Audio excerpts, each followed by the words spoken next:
Aw. Hello, ladies, and welcome to Founder Friday. I hope you all have had a wonderful and productive week. I'm very, very excited to have our guest today, Whitney Beatty, like Warren Beatty. I'm so bad at pronunciation of names. And with a name like Kira, you would think that I would have the capacity to get people's names right.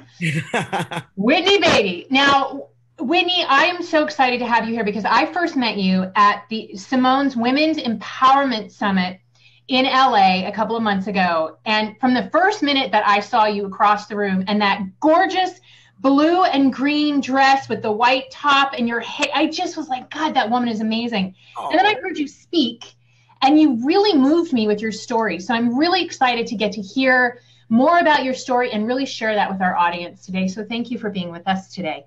Thank you for having me. I'm excited to talk. Awesome. And as always, my lovely co-host and producer, Jamie Cooper, is with us. Jamie, you have an update for us about what's going on in Michigan. I'm dying to hear what's happened. Oh man, there are some crazy things going on here. So the state here, hold on. We are live. I'm posting our video into the groups. Okay. So in Michigan, so the state licensing board met on Tuesday. We are right now transitioning from a medical program, like we had an existing medical program that was a caregiver type model, and it was unregulated. There were no dispensaries really addressed in that law. And we are transitioning into a licensing structure, a lot like liquor licensing. And in the process, so the state starts taking applications in December, and they have made the recommendation that all existing dispensaries, which are unregulated, shut down by December 15th. And that means by the way, we have 262,000 medical marijuana patients in Michigan. We have the second largest medical marijuana registry in the country, and they are about to shut them down, which means, and you still have the caregiver model. You can have your one caregiver grow what you need. But, you know, when you are a patient, you like to have accessibility, safe accessibility to a multiple of products. You don't just smoke one flower. You don't just consume one type of oil. You experiment with a different variety of products to see what works for you. And so by them shutting down dispensaries, it's going to do the patient community a whole world of hurt. And so we have launched the Be Brave for Cannabis campaign. It's hashtag Be Brave for Cannabis. And we are encouraging Michigan medical marijuana patients to get out there and share their stories or support. And we hope that the campaign will make a nationwide kind of go nationwide. But right now we want it to be really strong in Michigan so our decision makers can see those stories, hear those stories. We're encouraging everyone to broadcast live or record a video or make a post, change their profile picture to the I'm Brave graphic, and just show their support. That way our decision makers know exactly that we need this, that this is huge. So it's some scary times, and we are doing the best we possibly can to get through this.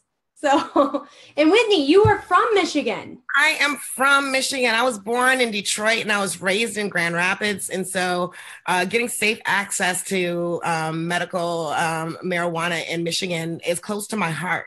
It disappoints me that, to hear something like that all dispensaries shutting down by December 5th, that's just absolutely insane. Yeah.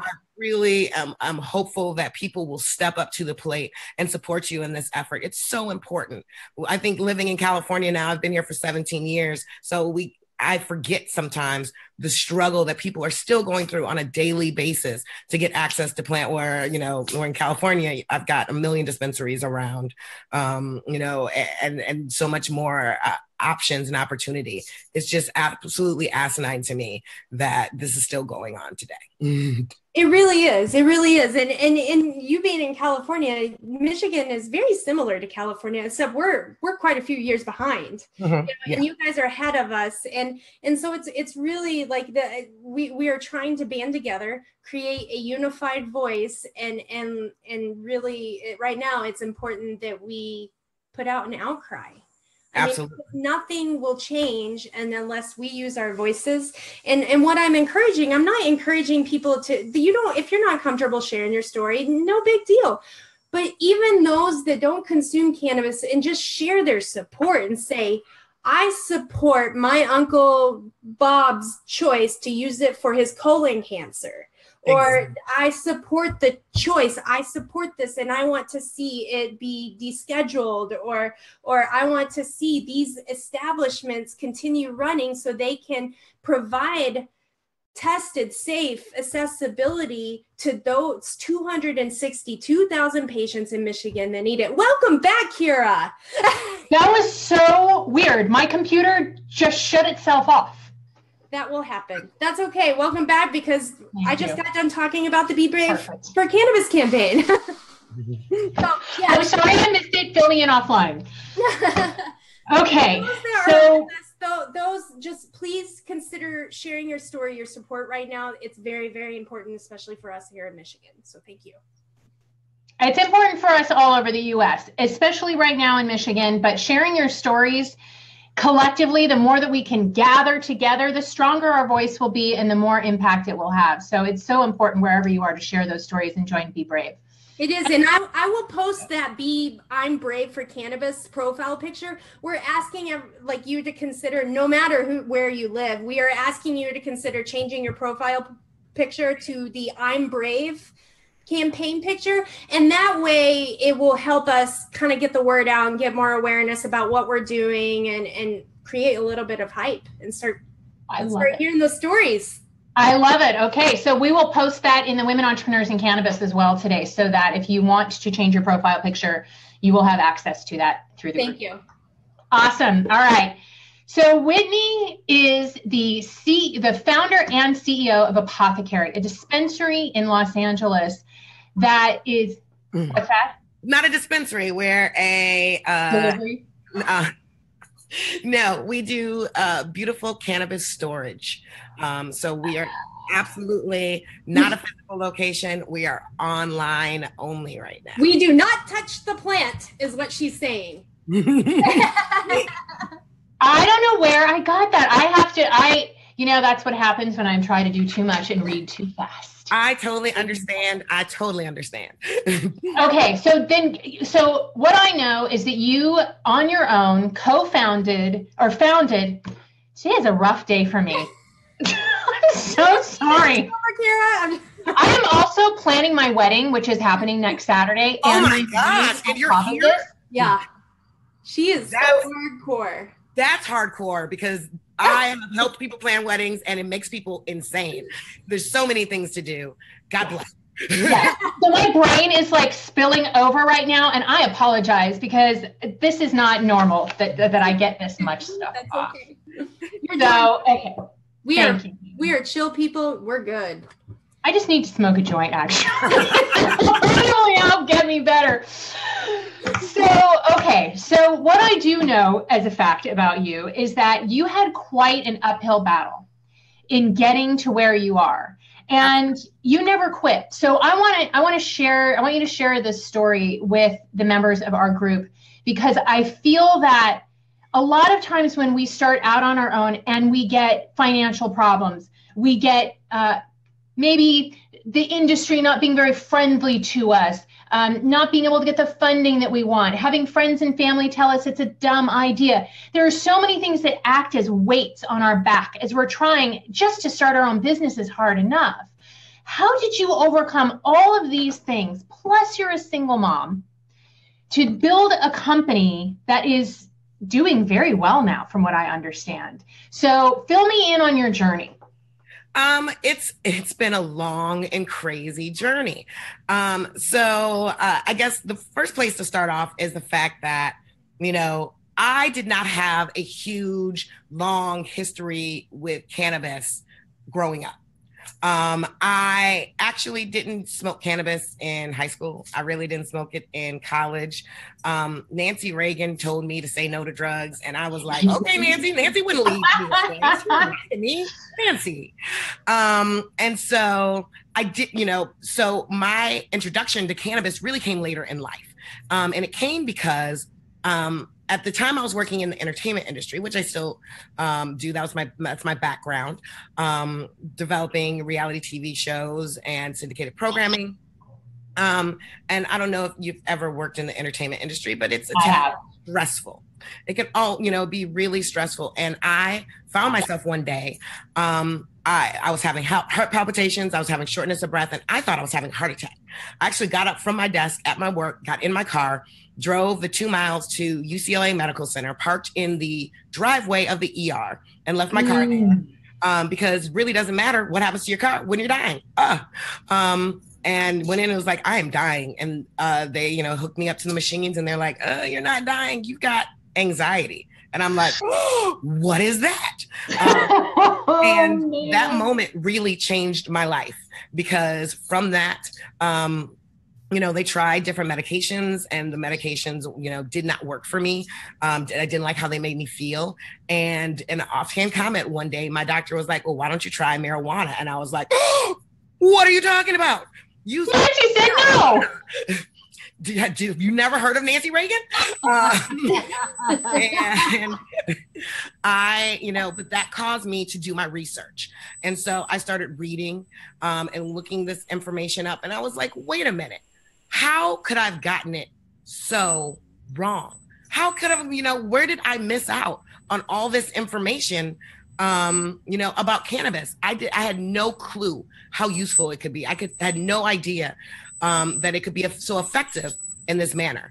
And so I started using cannabis to treat my anxiety, and it did a world of good for me.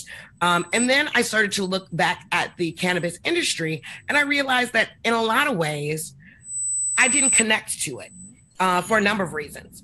Not the least of which, I was like, I'm not big into tie-dye. Everything I own doesn't need to have a big medical, leaf on it.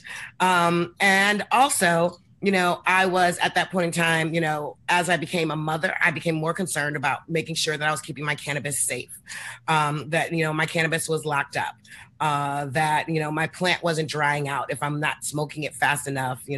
I had no idea that cannabis had the ability to mold or to dry up and have the trichomes fall off. So I'm spending all this money on really good cannabis and keeping it in a way that those trichomes are falling off, and I might as well have been buying dirt weed, because that's what I was smoking. And I didn't even know that. Yeah, see, I'm like, well, it's conversation that people just aren't having. And so from all of that, I was like, okay, well, in my house, I keep a wine in a wine refrigerator. I've got a cigar humidor for cigars. I keep my liquor in a bar. Why am I keeping my high-end cannabis in a shoebox underneath my bed? That just doesn't make sense. And I looked around, and I really couldn't find anything that was what I wanted. And I decided that I was going to try to start a company in this space to make it. Okay, now I get Apothecarry. Exactly. Okay. Exactly. Excellent. Okay. So clever name. Thank you. So I left my job. At that point in time, I decided to sell my house as a single mother. And I took that money and I started my company. And it was the biggest, most riskiest thing that I've ever done. Okay, let me just ask you a little bit about that, because how did you come to the conclusion that you were going to take this huge risk that would give most people a heart attack? I mean, if I told my husband I wanted to do that, he would laugh me right out of the house. No way. It is one of the, how did you rationalize with yourself that this was worth doing and that you were going to be successful doing this? A couple of ways. Well, the first thing that I did was I did my research. I went through and I read everything I could on the industry. I read everything I could on the numbers. I tried to find a demo. I thought that the higher end demo in cannabis had a lot of availability, and a lot of opportunity there. I knew that was where I was. I knew it was where my friends were. I mean, I know doctors and lawyers and churchgoers and community activists who are using cannabis, and this is a product that they would like. And then I sat down and I did a lot of the work prior to selling my house. I developed my business plan. I started to talk to people. I went through, and I didn't have deep pockets at the time. I don't have deep pockets now. I went through and I pitched my idea, not to, the millionaires that I know, because I don't know any millionaires. Matter of fact, if you want to introduce me to any, I'll take it. But to my friends and my family who supported me, not in, $20,000 checks, but in $5,000 checks and in $1,000 checks. And their belief in me really helped me in the beginning really push through and do what I needed to do. And I also bootstrapped, which means that, well, when I started, initially, my goal was, I'm going to do an Indiegogo campaign. I'm going to, spend all this, develop the product. I'm going to get it out there. And in developing the product, I hadn't developed a product before. So I had to do a ton of research. I had to hire a design company. I worked with them. I did the 3D modeling. I mean, I'm sketching this stuff out by myself. And if I could show you those sketches, they are, they're terrible. It was the idea, but I'm not a drawer. And so I was like, the perfect way is to do this Indiegogo campaign. And so I put all this money behind advertising for it and getting it up there. And I was so super excited. And 2 weeks into the campaign, Indiegogo pulled me down for being paraphernalia. Yeah, I was wondering about that. It was the most devastating thing. I was so deflated because I'd spent, money on doing PR campaigns and doing ad play and all this stuff. And I was like, that it's all gone. What do I do now? And that would have been the easiest time for me to be like, okay, go back to work. Stop playing around. But I said, I'm not done with this yet. I still believe in this opportunity and I still believe that I can do it. And so I took every penny that I had left. I prepared to sell my house, and I bought 100 cases. And I'm like, at this point in time, I've got, no money to advertise it. But I did put up a website, and I'm just going to put these on the website and see what happens. I've got to at least know, if, what would happen. And I put them up, and in 6 weeks, we had sold all of them at the price point. How did you drive traffic to the site for sales? God only knows. I had no money. I had no advertising, nothing. Wow. Couldn't Google ad. I couldn't, nothing. Only you thing were hustling in some way or another. You were hustling. I was hustling. I was able to, from having the site up, I collected email addresses. And so I was able to push back out to people who I knew had already expressed interest. And then word of mouth. Word of mouth did a number for us. And that, after I did that, then I was like, okay. Proof's in the pudding. This is real. Let's go full force. And because the other thing is that I'd reached out to the ArcView group, maybe a month after I started, working on Apothecarry to pitch their investor network. And I pitched it, and I got a really, middling score, somewhere like 2.5, which didn't get me onto the stage, didn't get me to the next step. And it was really, the comments that I got from the investors were kind of disheartening, because they're like, a lot of people were like, well, you might need to partner with a safe company, because, if someone wants to steal that, they can just walk off with it. And I'm like, that's not what my case does. My case, they could also walk off with a Rhine fridge or your, cigar humidor. They weren't understanding what my opportunity was, what the offer was. Can I just stop you there 1 second? One thing that I have found when we hear no is that we value the no that we hear as if they know better than we do about our own product. Absolutely. And I think that you having the insight to know that they didn't get it, and that their no didn't mean that what you were doing wasn't right. Yeah. So I really, really commend you on being able to create that distinction. And ladies, just because somebody tells you no, do not equate it that they know better about your product than you do. Okay, sir. Or that they know your demo better than you do. I mean, that's the benefit of having done that work. And so I realized that something that I'm saying is not getting across to them. And I needed to retool it. And around this time, I have a good friend named Adelia Carrillo, who told me, hey, Canopy is opening an office down in San Diego, and they're doing a cohort for the Canopy Business Accelerator. And Canopy is a business accelerator for companies in the cannabis space on the ancillary side. They only touch ancillary products, but what they do is basically it's business boot camp. It's, the 16-week MBA where they put you into the industry. They bring a lot of mentors and advisors around you. They give you some funding for your company. You work out of their space and you prepare to raise. And I realized that this would be very powerful for me, because what I knew coming into this industry is that I have a great background in branding. I knew how to brand. I knew how to build, because that's what I did ultimately for work. I knew design. I have a art history minor. I knew those things. So I'm like, how can I fill in the gaps of what I know? Because someone told me once, and I really took it to heart, that a CEO's job is not to know everything. I don't need to know absolutely everything. My job is to get people on my team who can fill those spots that I don't know. I'm the bus driver. I'm trying to get people to ride my bus so we can all get to the same direction, to the same location. And, in the very beginning, I did that through the SBA. I went to the SBA and I had them help me with my business plan so I could understand what people were looking for. Ultimately, the next step in that was for me to join Canopy, and I did. I joined Canopy in October of 2016.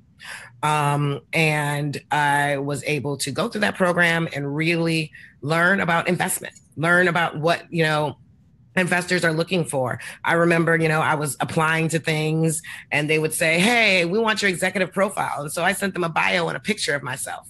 When you're talking investment, that's not what they mean when you say an executive profile. I had no idea. I'm like, here, it's a pretty picture. It's a story about I wonder why I wasn't getting money. Tell me what an executive profile is then. And in the investment world, this is a 1 to 2 page document that kind of highlights your business. They want to see where your traction is, where you're modeling that you're going to go, about the background of your business. Executive summary. Exactly. But when they use the word profile, I just knew they wanted a bio. They're lucky they didn't get my resume. So I got to learn those things. I got to work on my pitch. And ultimately, one of the things I got to do was the opportunity to go back to ArcView, to go back and re-pitch on their webinar. And whereas the first time around, I think I got a 2.3, the second time I got a 4.85. And I was invited to come and pitch at their Los Angeles event here in January. And okay, so what was the difference between your first pitch and the pitch that got you through the door? It was making sure that I understood what the investors knew and what they didn't know. I needed to introduce them to my customer. They didn't know that my customer existed. I had to say, hey, this guy is Brandon. He is 39. He's a lobbyist in DC. He enjoys everything that he likes CrossFit. He likes Meet the Press. He also enjoys growing a good kush in his backyard and showing it to his friends. He's out there. He's making good money and he wants high quality cannabis products. I guarantee that he's there. And it also really helped, that more and more research is being done in this space all the time. And I had much better numbers. I mean, even when I was doing my numbers last year, I think the numbers were 31 million people had smoked cannabis and 19.7 were women, medical users, and urban professionals. And of those, 8.25 million were making $75,000 a year or more, which is a great number.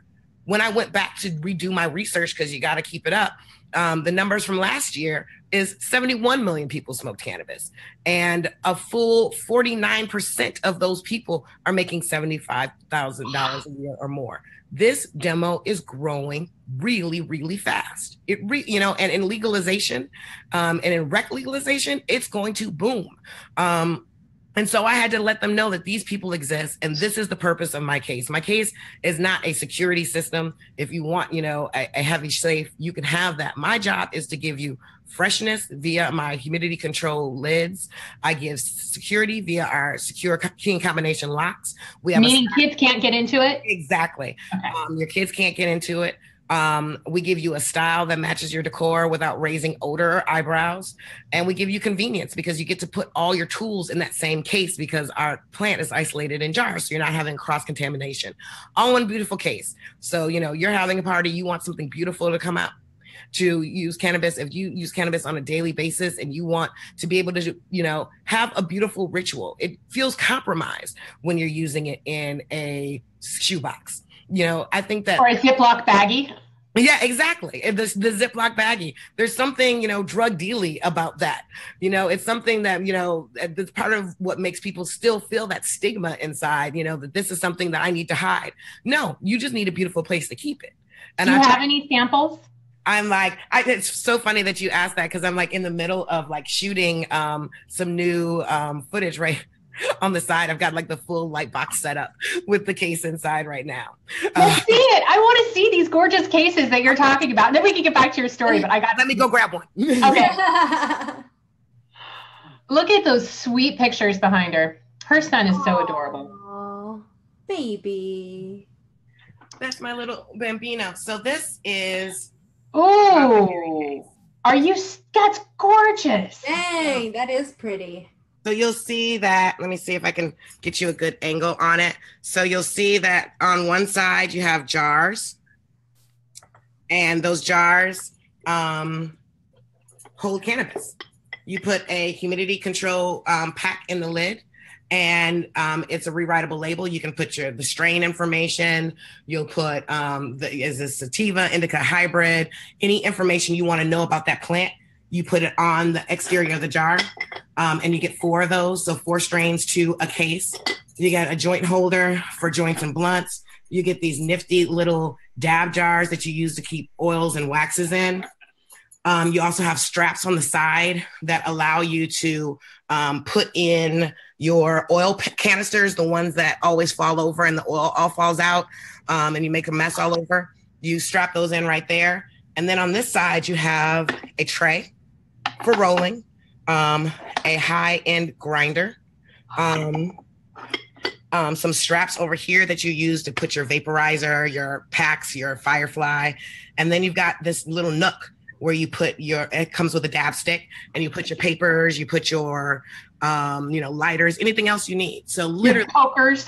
Exactly. So anything that you need to have a great smoking experience is in this case. And then when you're all done with it, you close it and you lock it. Mm. And it is completely discreet and beautiful and sits on your shelf. Oh, yep. What's the retail price on this? Take my money. Like seriously, well done. Thank you. I'm like, I believe that we deserve something beautiful. Our MSRP for our classic case is $259. And also I will show you a little something that's new.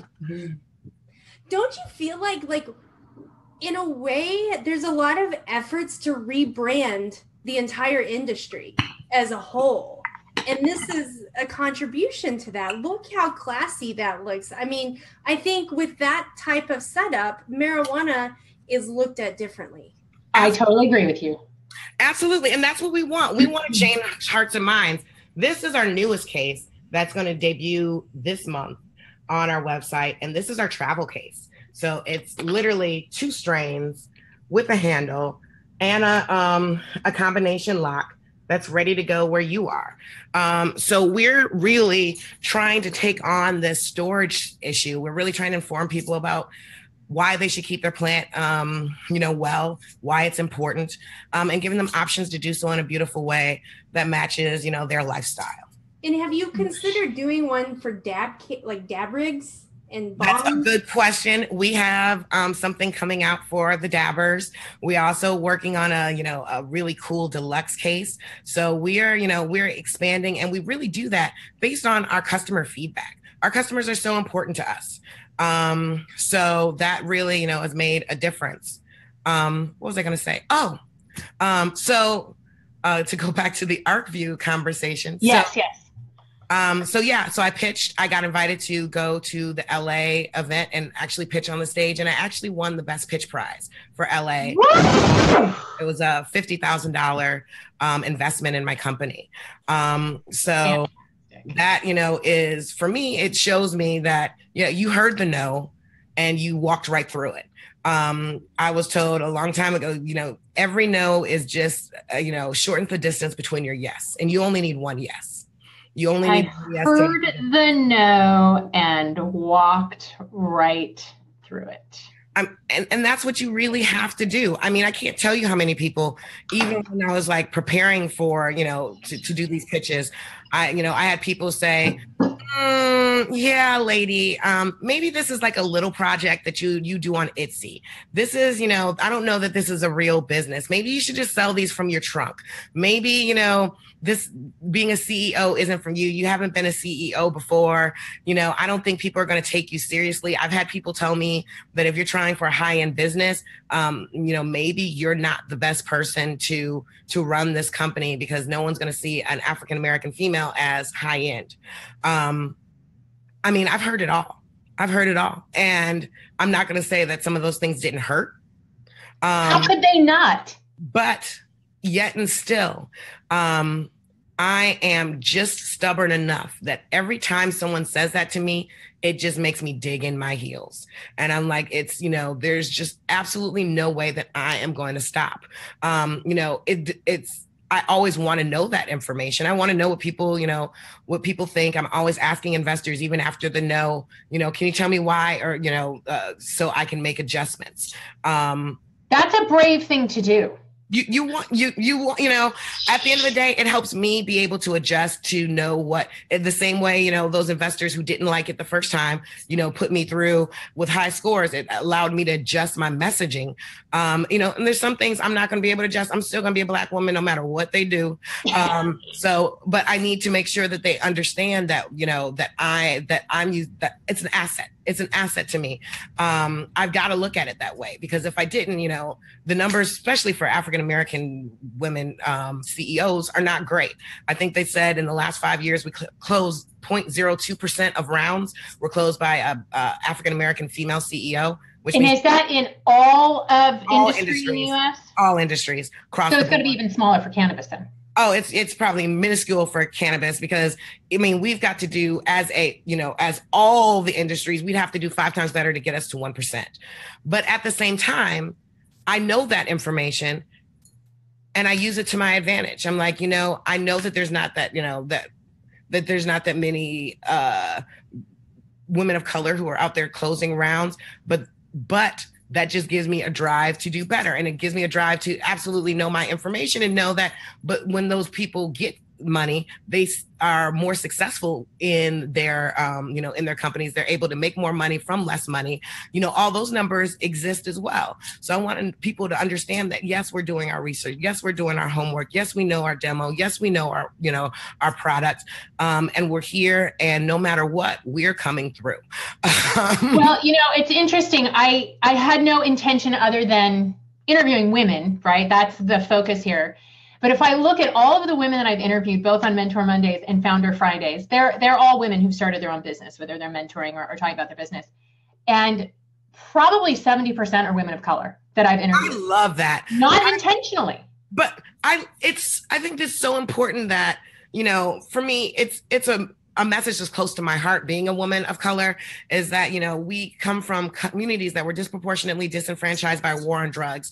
And now there's this huge industry popping up. They're going to be a $50 billion industry by 2026.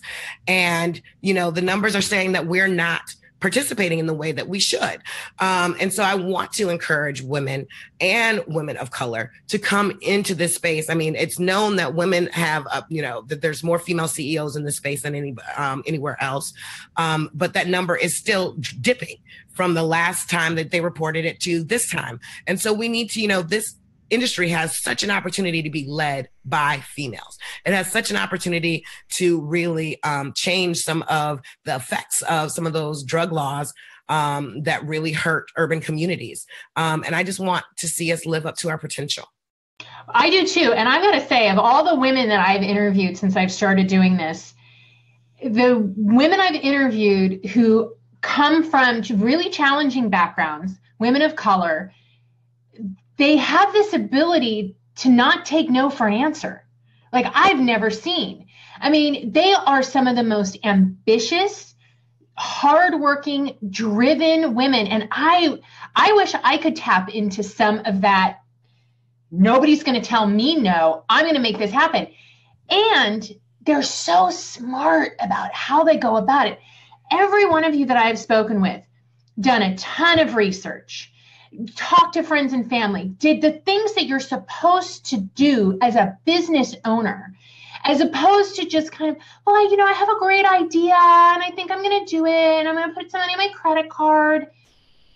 Yeah, because I'm like, a lot of people don't have, credit cards to put it on.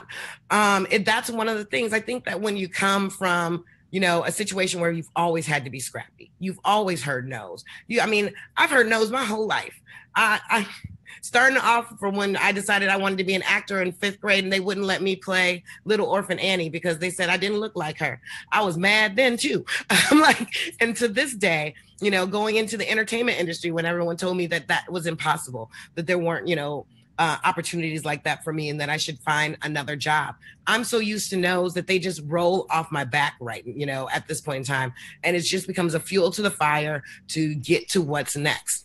But I know in order to do that, I need to know how to play the game and I need to know my background. I can't come in and, I can wish and I can hope, but without the work, it doesn't happen. So, as a mother, it's crazy. I'm like, I work all day. I come home, get my kid, ready for bed, dinner, and then I'm working again. I start again at 9 and I'm working, until 2:00 in the morning some days, just trying to stay on top of it, trying to, do what needs to be done, especially as a solo founder. But at the same time, it's been amazing to see some of those things pay off, to see, the company take off, to see us sell more cases last month than we've ever sold before, and to be going into, some really exciting new promotions with Touch of Modern and with Amazon. It's, it really makes it worthwhile. And also to be able to lead such a dynamic team. I'm utterly grateful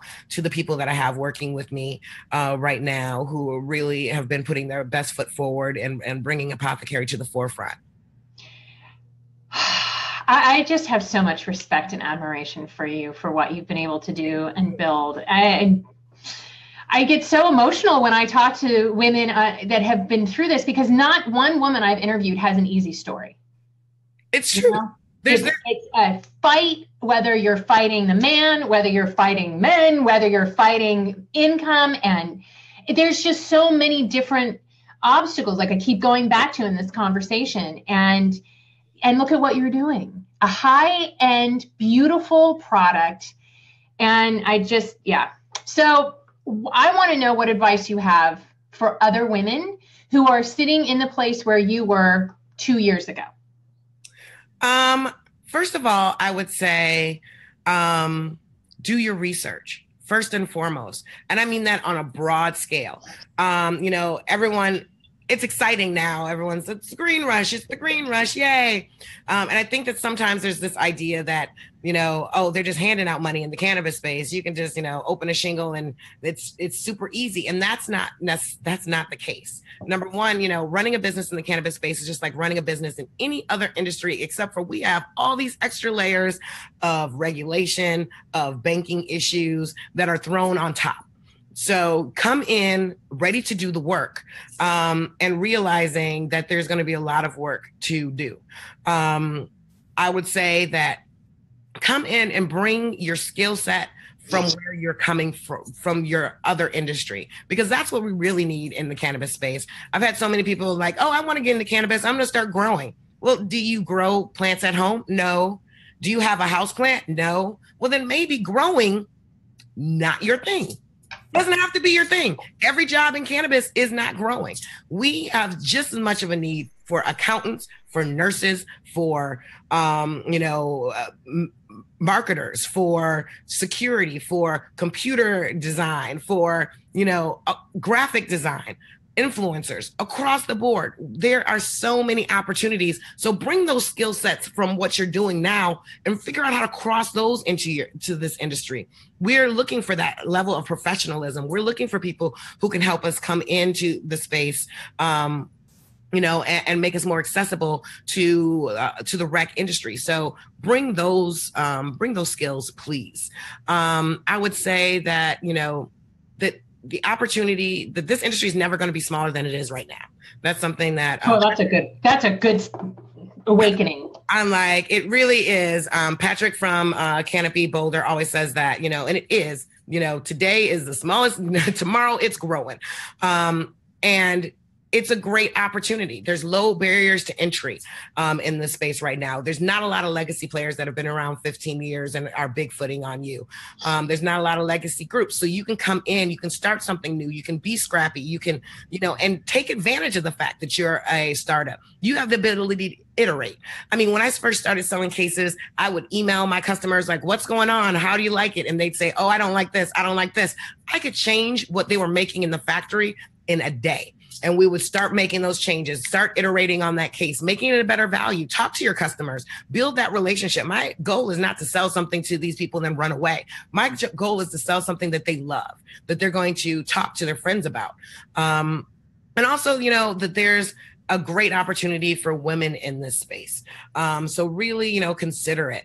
And look at the diversity within the industry. This, in the same way as you don't expect that all alcohol drinkers are the same. There's some people drinking plastic bottles of pop off, and there's some people drinking, glasses Coors Light. Exactly. There is diversity there. And in the same, and there's diversity in this space. So look at, what industry side you're looking at. It's not enough to say anymore, I'm going to do it for the cannabis space. Are you talking high end? Are you talking low end? Are you looking at women? Are you looking at medical users? Are you looking at urban professionals? Are you looking at, senior citizens? There are distinct markets for all of these people. So be very clear with your vision. Once you're clear with your vision, it makes it so much easier to convince investors and to talk to other people about it, because you know your numbers and you've done your background and you've done your research. At the end of the day, it is a business like everything else. I think that you should know your tolerance for risk. There's, that's good advice. There are, two sides of this. You can be ancillary, which is where I'm at. I'm not touching the plant. And then there's plant facing, companies, which is also fine. You just need to understand the differences. On the ancillary side, we're not touching the plant. So we don't have to deal as much with some of the regulations. We don't have to get some of the licenses that are out there. There are 280E. Exactly. We don't have to, that's not necessarily our biggest concern. We deal with some of the banking issues. And we have a lower startup cost. Whereas on the plant side, you do have to deal with regulations. There is a tolerance for risk. There is still abilities that, people can accidentally or on purpose break the law and end up in some sort of legal trouble. You also have to come up with a lot more money up front, because that's where you have to do things like get licenses and bid on these sort of things. I mean, I was listening to a talk recently, and someone was saying that they, in order to get a license, they had to put 277 different bids in at $7,000 each in order to get a license. Ariel Clark said to start up a cultivation, $750,000. Exactly. I mean, and that is difficult. It's difficult for anybody, and especially can be difficult for women or people of color who are trying to get into this space. But I want them to at least understand that that's not the only way you can go about it. That's not the only way that you can find a place in this industry. It's not the only way that you can, help, us as an industry grow. So make sure that you do your work, read the articles, talk to people who are in the space, go to events, read up on not only the cannabis space, but also business in general. It will really help you get a good grasp of what's out there, what the opportunities are. And then make sure that and there's two ways also to go about getting in. You can either go and try to be an employee or start something of your own. There's still a ton of companies out there who are hiring. Reach out to people who are doing what you want to do. Reach out to companies who are doing things that you think are exciting, and offer to take, a CEO out to coffee, or, their head of marketing, or whatever you're interested in. People in this industry are, even though it's a large industry and it's getting larger every day, people are really kind. people understand the idea of the transition in. People are willing to give you, a little bit of their time. And it's, as much as it is, it's also a really small industry. A lot of people, you can get to other people. So, make sure that you're doing that network and that you're having those conversations, and think outside of the box in the way that you do that. Maybe, if you're interested in getting in and consulting, find a company that you think is awesome and offer to do some work for free, offer to do work on a project by project basis. So you can start building up your credibility in the space and have somebody to point to and say, hey, I did, this awesome campaign for them. Can I come and do work for you? And then on the other side of that, if you're interested in really becoming an entrepreneur and really starting up, do your homework on what is already in place. One of the things that used to drive me crazy as an entertainment industry exec is when people would come into the rooms like, I've got this awesome idea for a show. It's called, Extreme Makeover at My House. I'm like, been done? Have you seen Extreme Makeover Home Edition? I'm like, don't pitch something that's already done unless you're going to, fix it in a way that is, unique and special. Make sure that you're, that who your competitors are, where the market is going, before you start something up. Read up on the lean startup, read venture deals, read the $100 startup, and know yourself and what you can do. Everybody doesn't have the ability to quit their job. I realized that I came from a place of privilege because I was working at a job before. I was able to save up and buy a house and have that money that was able to sustain me and start my company. Everyone doesn't have that. So can you do some, but at the same time, can you do something on the nights and weekends? Can you do something, on this as side work, that you're working on your lunch hour? How do you make that transition that makes sense for you? Because I understand that rent is due on the 1st. I get it. So think outside of the box in the way in which you're able to bring yourself into this space. It's really important that you think that way, because else, you'll back out. As soon as the first, bill hits, you're going to back out. Think hard and long about the way in which you're going to sustain yourself as you start this out. And then reach for help. I think the most important thing that I was able to get is mentors and advisors that I could call and ask a question to when I didn't know what the hell to do next. You need somebody who's going to say, that's where you find this information. They might not have it for you, but at least they can point you in the right direction. And the first place I went for that was this SBA, who at that time really did not want to.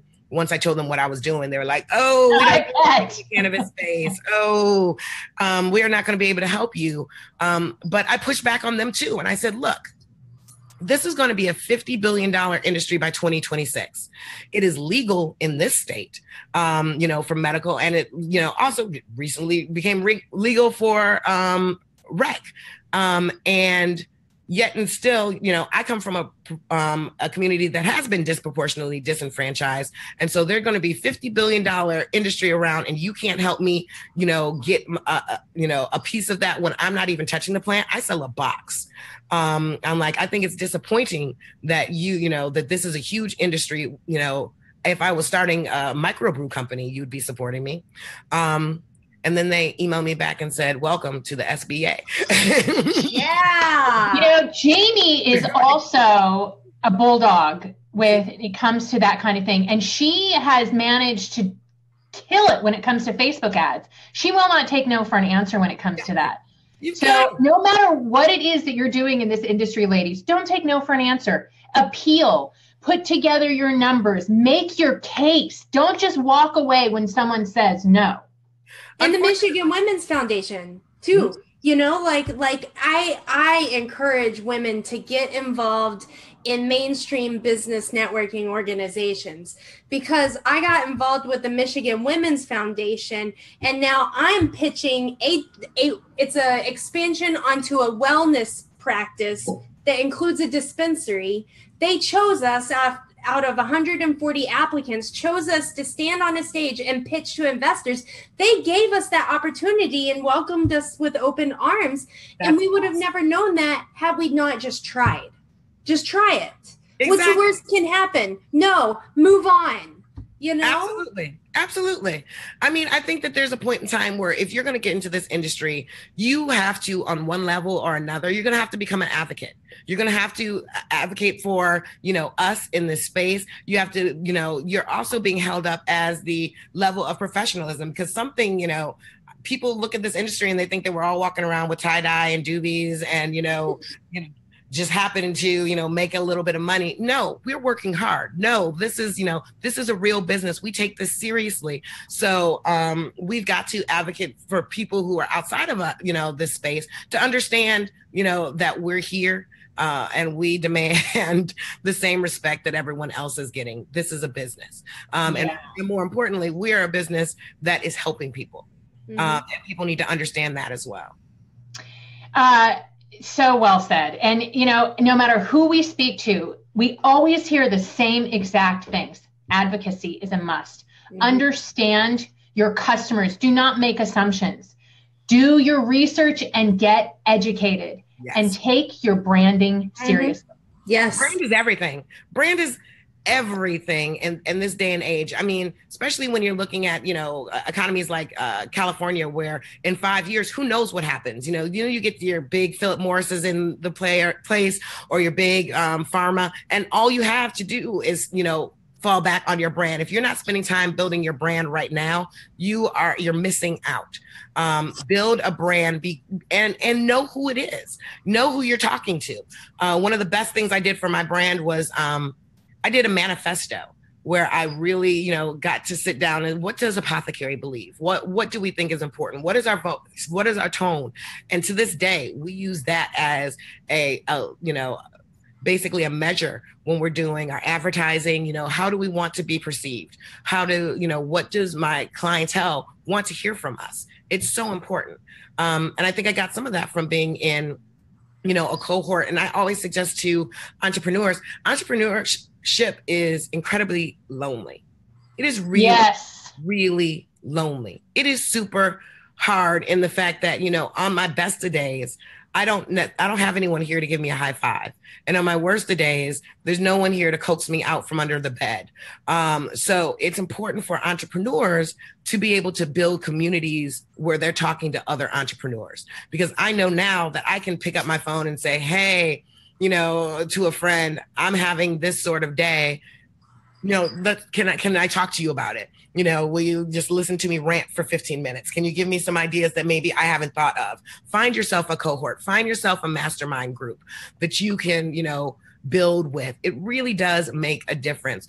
It also helps you from, when you're only listening to your own thoughts, they all become genius thoughts. You're like, oh my God, or depressing thoughts. I'm like, so you'll be, developing in this silo, and then you get out and it's like, why is no one responding to this? Because you really should have done some more poking at this idea, and you didn't have anyone to talk to. So that is super, super important. And then, do your research as you're raising money. Think really hard about, the fact that all money is not good money. Good advice. Every investor is not somebody who you want to have in your bed with you, because at the end of the day, these investors are important. You're going to have to be dealing with them, either sitting on your board or, having commentary or whatever. Make sure that this is a two-way date when you're talking money. So date both ways. Make sure that you like them as much as they like you. Make sure that you're, talk to your friends and family, even if they don't have $20,000, $30,000, $40,000 sitting around, collect the money that you can as a friends and family round. Allow yourself to bootstrap to get to an MVP. And then you have some traction that you can go back and say, hey, remember I told you that this was going to happen. Now, look, I've sold these in 6 weeks. Give me some money so I can get some more.